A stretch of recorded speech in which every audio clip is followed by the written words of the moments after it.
This is a book review on the book called The Celibate by Michael Arditti.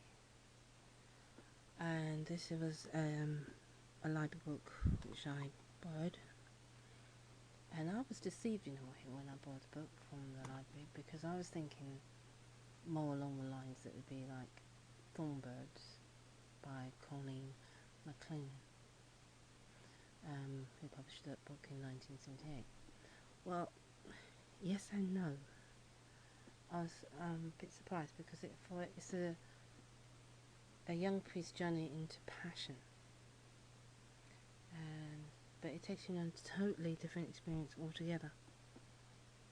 It's definitely a book, I'd say, that was written for a male, and that is made clear by the author all the way through the book.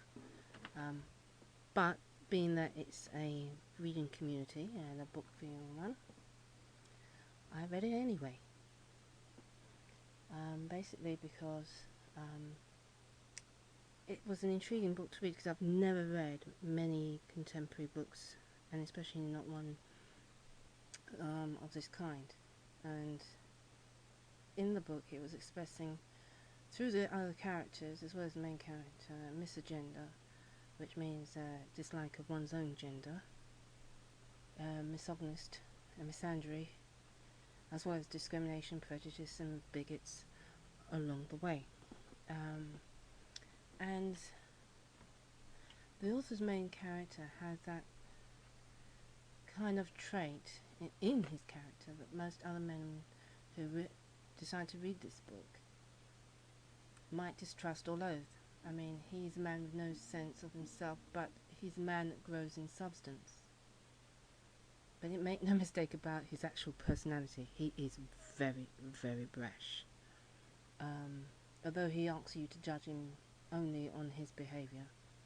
Well, the book is written in a very much a confessional style, and the reader, the author supposes, is going to be very have the dialogue in his thoughts as he reads the book, whatever those thoughts are. But whereas the book reviewer's purpose, you can read in my particular notes that I've made. The book's humour actually was absolutely fantastic. I did laugh out loud and heartily. See, I'm still giggling, especially where he mentions the priests not leaving the party, and they were made of very strong stuff. They stayed all night and all into the early hours in the morning. It was very funny the way he put that. I was moved in places by the actual act of tenderness that the characters showed each other, and I was also taken to tears in individual plights within the book as well. And however, again, I was a bit deceived, because on the book you get no clue as to very much what it's about, the premise. On the book, the back says one thing, and when you pick it up you go straight into the story as one would. But there's further clues, so I gotta find it, in the other quotes, and especially the first one. See, library book has to go back. And in this, the author does pose more questions than he himself answers. Nor did I personally try even to answer them, because the inquiry wasn't for me to give account, due to the male premise throughout the book. As the novel is written in the first person, and he speaks to the reader, being male, he assumes, directly, because he asks, I don't know if I'm being unreasonable, do you? And he asks that question on page 73. Although I disagree with the forgiveness aspect in the book, which is near the end, because it didn't tie in with the Jack the Ripper nor the Plague connection, which is in two parts within the book. So it was ill-fitting that I think the author tried to cop out with such a, sorry to say it, I'm going to say it bluntly, sanctimonious fob-off of redemption for each aspect of the main character, that the Paul character, no wonder he was in therapy, I would be. So much that even in the main character, he gives your name, the reader of this particular book, and he makes that very blunt. In a gay nightclub he visited rather than his own name, and he makes no apology for that as a character. And keep waiting for that apology to come, because it doesn't. So that book of part of forgiveness in the book, I just don't see that premise. And the author is very challenging throughout the book, and he never lets up, not once. And that's fortitude for you. As the character says, but what else can you expect of an ideology in which the meaning of life has been reduced to eating, competing, excreting, where virtue is self-defeating and chivalry is its own reward. Meanwhile, the true Christian ideals of faith, hope and charity have all but vanished. Well, maybe not charity, as long as the occasion is sufficiently public and the recipient suitably abased. As I said, very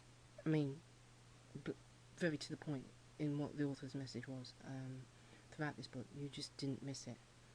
And he even, as an author, pushed the boundaries of your intellect. Where, I've learnt new words, and ashamedly I reached for that dictionary and I stored them in what I keep as a new words resource book, which I logged some of the words that I found. I thought, I didn't know what that meant. Oh, that's a new word for me. And the other thing is that for the reader, it's how do you respond to the homosexuality, and that's another part of the questions that the author wants you to ask. And I would say, personally, however you please. However, I suspect the author expected it to be mainly to be based on perpetition, meaning anxiety and uneasiness, when alteration between a natural state and a regular state, which you might normally have. And I say altercation because if you was a male reading this book, and a heterosexual male, you would have an altercation that he assumes with this book, because he takes you on so many different levels and in so many different directions, and in it, the author is quite whorish with the reader, and I have to say that is the male wordsmith, and which he paints with a tainted pen or keyboard, as it might be, of procurement, because you are drawn into this, because whilst mainly in your male mind, as he's writing, it leaves you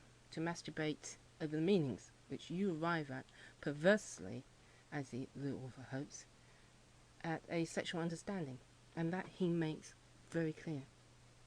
I also, one of the things I did agree with the author's character is that when he says one can mistake sexual experience for sexual maturity, and the character says that self-definition isn't merely the end of self-oppression, but the beginning of self-respect. And he also goes on to say it's impossible to say where physicality ended and sexuality began. Yeah, it also says in the book as well. And then he, on the final part on the subject of sexual maturity, he actually says, I finally appreciate the distinction between the words innocent and naive, which is not one that can be learned theoretically, but in practice. And there's where I somehow diverge from him, because I think you can learn it theoretically just as much as we wouldn't have been reading this book. Since, however, paradoxically, it may sound, true innocence is a product of experience. It's a state of mind, not a state of ignorance, and it won't be found in any childhood garden, but rather in the uncompromising and uncompromised acceptance of life. Therein I do agree. But he also admits through the character that he didn't have that intimacy with human beings in terms of relationship, as the premise for the book is that we know the main character is looking for approval, admiration and affinity.